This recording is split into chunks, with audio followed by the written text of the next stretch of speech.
Slot Car News, sponsored by LEB Hobbies, your specialist in home and hobby slot car racing. Hey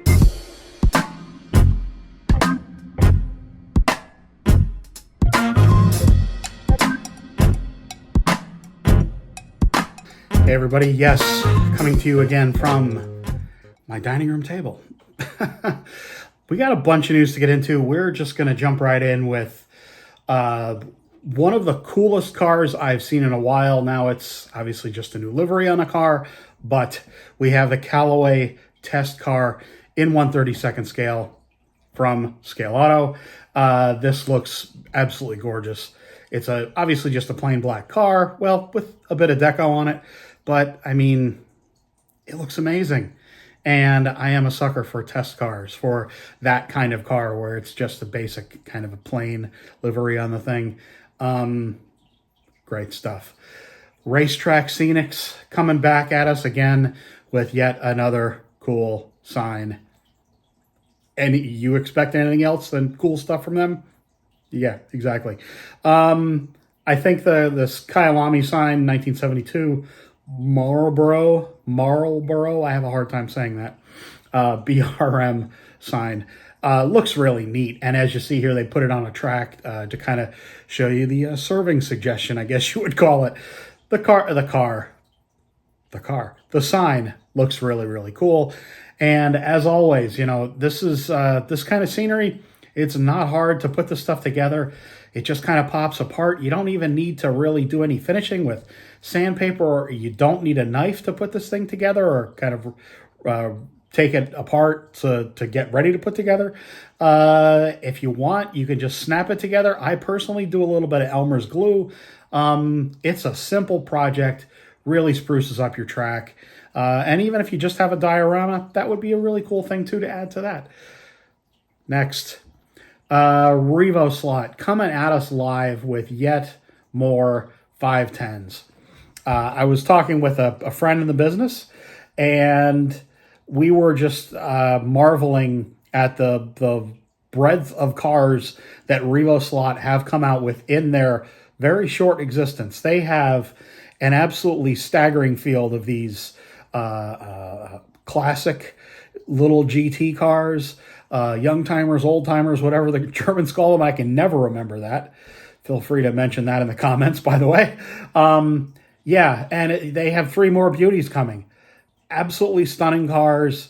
They're kind of leading the class with this, with kind of the high-end, beautiful-looking, great-performing cars. More on that later.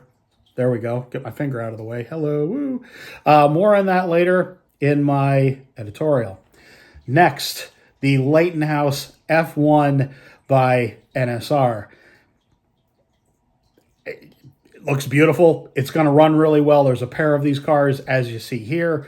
It's not personally a favorite of mine, the livery. I know it is quite popular in general from especially a lot of my friends out there in England. So it's a reason to rejoice, because there's 2 more beautiful F1 cars that are coming. They're going to run really, really well. As we know, these things scream around the track. Them big fat tires. Ooh, baby. Yeah, exactly. High mechanical grip. Yeah. The tiniest bit of Carrera news. They got a cool truck that they showed a couple days ago, or maybe last week, on their Facebook page, and I figured I'd show it here because I really love these trucks. I think they do a nice job with these, and it's a bit of fun from Carrera. There you go, folks. Speaking of a bit of fun, fly with a Popeye 911. It's a bit of fun.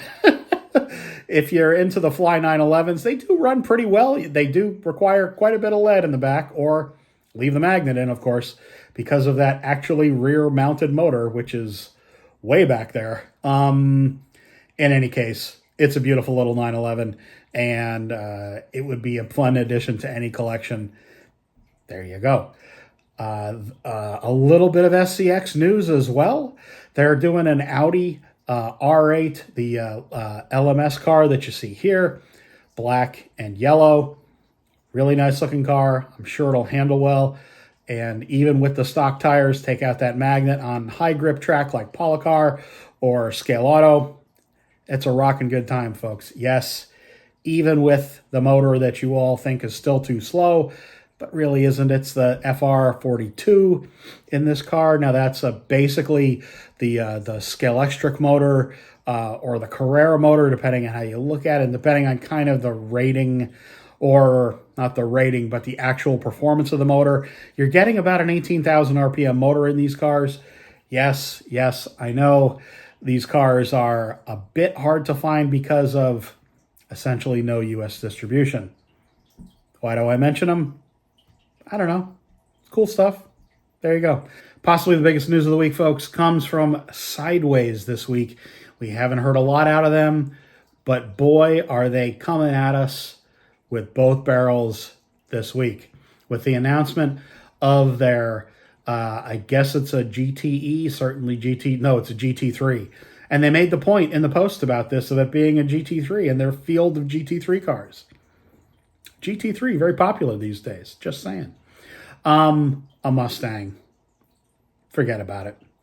This thing, I really hope that people put in a good order on these things, dealers do, because I think this car is going to sell really, really, really, really well. Ford is putting a big effort into racing these days, and it's awesome to see not only them doing the Mustang in real life out there in the GT3 space, but now Sideways coming out with this car. No word on when this is going to be actually coming. You see the prototype photos here. This is obviously very early, but oh man, it's going to be a killer, folks. I guarantee it's going to be a killer. We have a very cool van from Le Mans Miniatures. Now, years ago, they did the Espace Van F1. They're doing it again. I think it's a different one. I'm pretty sure. Even if it isn't, whatever. It's different. It's cool. Is it cool? I think it's cool. It's certainly odd. That van's coming soon, I think. These, I do know, were very, very, when the first version, whatever the first version was years ago, because I remember reporting this since I've been doing this since 2006, the original, the only actual slot car news on YouTube. This van was done years and years ago, or something very similar, and it's become a bit of a unicorn now, from what I understand. Very hard to get a hold of if you're a collector and you're really into oddball stuff. You might want to pick this guy up. Lastly, as far as news goes this week, we have maybe the holy grail for a lot of Porsche fans out there. If you're not into rally stuff, but you're a Porsche fan, you probably still want to pick this guy up. This is a 911 rally. It's the Rothmans raced, 959. Ooh, baby, 959. Rally version that raced the Paris-Dakar Rally years ago. Oh, baby. I mean, yeah, if you're a Porsche fan, even if, like I see, even if you're not a rally fan, you gotta pick this one up. You just gotta. What a gorgeous looking kit this is, because it's from Scaleauto. Did I mention it's 1/32nd scale? By the way, all of these cars that I mentioned today are 1/32nd scale. Holy cow, this looks great. I am sure it's going to be an absolute killer on the track. So there you go. Stick around through the racing and show news, and I will discuss something on the other side. Thanks, folks.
So, thank you for sticking around through the racing and show news. The editorial this week is about, and I've touched on this maybe a couple times, maybe a couple too many now, but here we go again. Talking with a friend in the business the other day, a retailer, we were talking about the success of Revo slot and kind of why that is. Not only do they give you enough liveries of a single car to race as a class, but they also generally have a car with other molds to race against it. And it follows on that they have probably a whole bunch of other cars in that same genre to race against. So if they have the 510, they have the Capri, they have, the Cadet, they have the BMW, they have a whole bunch of classic GT cars, little cars that you can have a ton of fun with, basically right out of the box. Now, the thing I really wanted to get at here is I've heard from some folks that they don't really feel the performance of these cars is all that great. Nonsense. The performance is exactly where it needs to be. Why do I say that? Because when you have a car that's based on a pretty thick aluminum chassis, a chassis that is not meant to be a speed at all cost kind of a car, it's a chassis that's meant to be durable, good performance, but not, again, speed at all cost. What you have is a field of very close racing. That, I feel, is honestly probably the best way to build, not only sales and brand loyalty, but build a whole field of very, very raceable cars that are newbie friendly as far as their performance goes, because you're not splitting a hair or, a hundredths of a second, or, you're splitting tenths of a second, but not thousandths of a second, or maybe not hundredths of a second in performance. You're not at the top end of speed. You're at kind of the mid-range of speed. So the cars are evenly matched, they're durable, they look fantastic, and they fit in nicely to a field. And because they're not, the fastest cars, or trying to be, not even trying to be the fastest cars on the planet, they have the packed field of performance. The speed differential between the first car in the field and one of the last cars in the field probably really won't be all that great, because you're at the limit of the car a lot of the time around the track. So that tightens up the performance, it tightens up the field, and the worst driver is only so much slower than the fastest driver, probably. A lot of clubs race these kind of box stock with limited changes, and in this case, it really, really works because, there ain't a lot of ways to make these cars super fast aside from, really, really great tuning. And that's where, you're obviously going to get some performance variation, but definitely the fact that they can pack the field, you can pack the field together because the parity between the cars is so tight. That probably makes these cars, to me personally, and I'm sure to a lot of clubs, very, very appealing, because it makes much better racing where, the last guy in the field can compete probably a little better than maybe he could have before. Yeah. And they're gorgeous to look at. Anyway, that would be the editorial for this week. That's not really an editorial, but just some thoughts about maybe why Revo is as popular as they are, and frankly will continue to be. And you can't just release one version of a car when you're making a new mold. It's a little too conservative these days, I feel. And the way Revo do it, 3 cars at a time, basically. Now, in a very short time, they have 6 of these cars plus a white version of them available, of the 510s. They're just a juggernaut, quite frankly. Even though the cars are maybe a little more expensive than kind of your average performance car, the average kind of higher end They are absolutely worth it, folks. Absolutely worth it. That's it for this week. I will try to do a live stream this weekend. However, I do only have one day off this weekend or this week. So don't be surprised if I have to call it, because, yeah, got to have some family time as well. Thank you very much, folks. See you all again soon.